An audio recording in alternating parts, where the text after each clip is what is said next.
On poursuit nos focus sur Foot Mercato et aujourd'hui nous partons en Italie pour évoquer le parcours de la nouvelle pépite du pays, Moise Kean. L'attaquant de la Juventus Turin, de son nom complet Moise Biotti Kean, est né à Vercelli dans le Piémont italien le 28 février 2000. Ses deux parents sont ivoiriens, ils ont immigré en Italie afin d'avoir une vie meilleure et pour offrir à leurs deux enfants un avenir plus radieux. La naissance de Kean est même un miracle, comme l'a raconté sa mère au début de sa carrière. Savez-vous pourquoi nous l'avons appelé Moïse ? Parce que sa naissance était un miracle. Les médecins m'ont dit que je ne pouvais plus avoir d'enfant après le premier. J'ai beaucoup pleuré et prié. Giovanni, le frère de Moïse, m'a demandé un petit frère. Une nuit, j'ai rêvé de Moïse. Il est venu m'aider et 4 mois plus tard, j'étais à nouveau enceinte. Le fabuleux destin du petit dernier de la famille Kean pouvait débuter. À l'âge de 4 ans, ses parents se séparent. Il part donc vivre avec sa mère dans la ville d'Asti. C'est dans le club de foot de la cité italienne qu'il commence à taper le cuir et à se faire remarquer. Renato Biazzi, alors éducateur à Asti et ancien gardien du Torino, repère très vite le phénomène. Il se souvient encore de la première fois où il a vu jouer Moise Kean. Il a été placé au terrain numéro 3. Il a pris un ballon et a commencé à jouer seul. Il n'avait pas encore 10 ans. Il a ensuite demandé un maillot pour pouvoir jouer un match. Il a tout de suite fait la différence, même face aux garçons plus âgés. Vitesse, dribble, contrôle de balle, lecture du jeu, le garçon a déjà tout. Biazzi l'emmène alors faire un essai au Torino qu'il intègre à son école de foot à l'âge de 7 ans.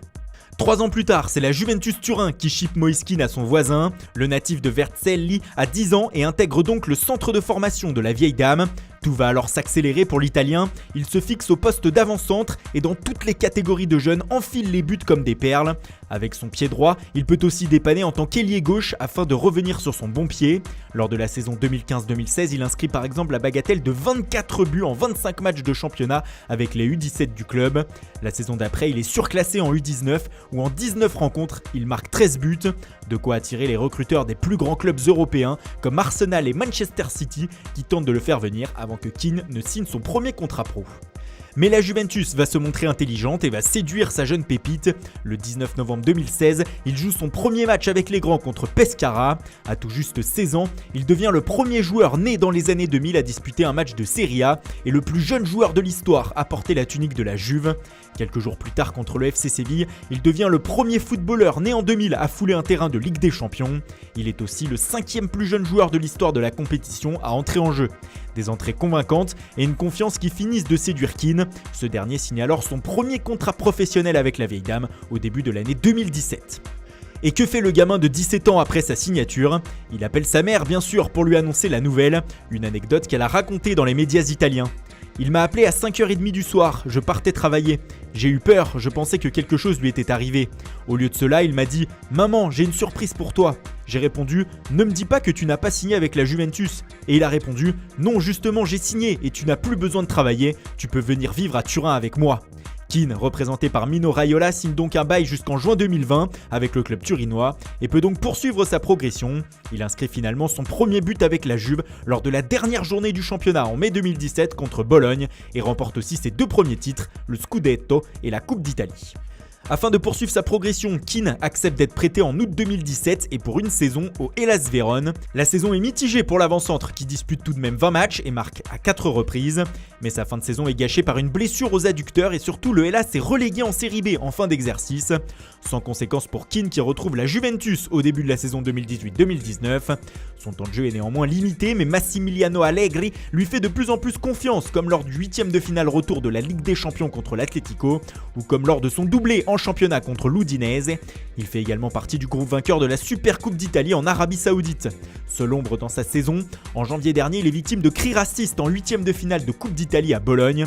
Un scandale qui fait les gros titres de la presse transalpine, qui salue néanmoins le mental de l'attaquant, auteur ce jour-là d'une réalisation.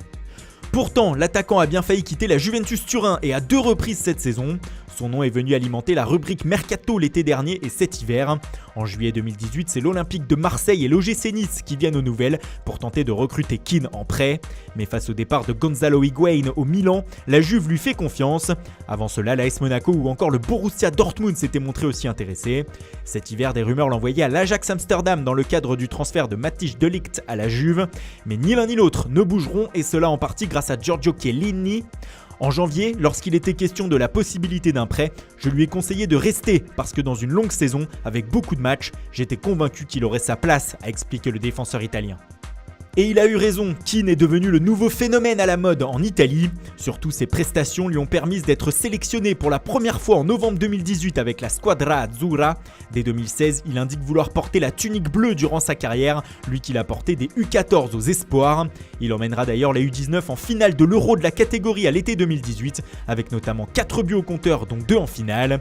Le 20 novembre 2018, il entre en jeu à une demi-heure de la fin en match amical contre les États-Unis et honore donc sa première sélection. Il devient le premier joueur né en 2000 à porter le maillot italien chez les A. De nouveau sélectionné en mars, il inscrit 2 buts contre la Finlande et le Liechtenstein, ses 2 premiers avec la Squadra Azzurra, et devient le symbole du renouveau de la sélection italienne sur la scène internationale. Désormais, le rêve de celui qui est très proche de Miralem Pjanic et du champion du monde Blaise Matuidi dans le vestiaire turinois, c'est de porter le maillot italien aux côtés de son idole Mario Balotelli.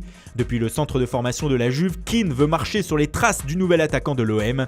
D'ailleurs, certains formateurs turinois pointaient du doigt quelquefois le comportement du prodige au cours de son adolescence, comme pour Balotelli. À 15 ans, lors d'un match, il marque, soulève son maillot et dévoile un t-shirt « Why Always Me ?» comme son compatriote à Manchester City. Lors de la finale de l'Euro U19, il imite une autre célébration de Super Mario. Après son doublé contre le Portugal, il enlève son maillot et montre ses muscles comme Balo l'avait fait en demi-finale de l'Euro 2012.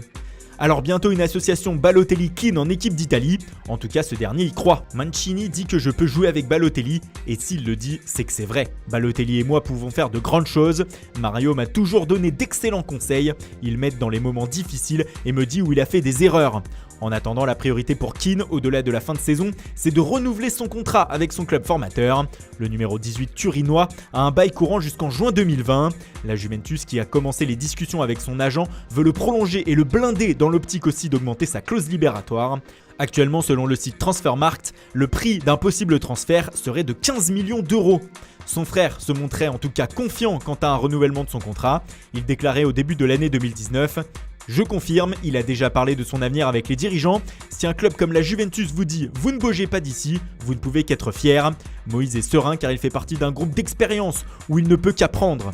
S'il prolonge avant le début du mercato estival, cela mettra fin aux brides de rumeurs sur un départ qui commence à émerger. Surtout, la Juve enverrait un signal à Moïse Kean. L'avenir de la vieille dame lui appartient.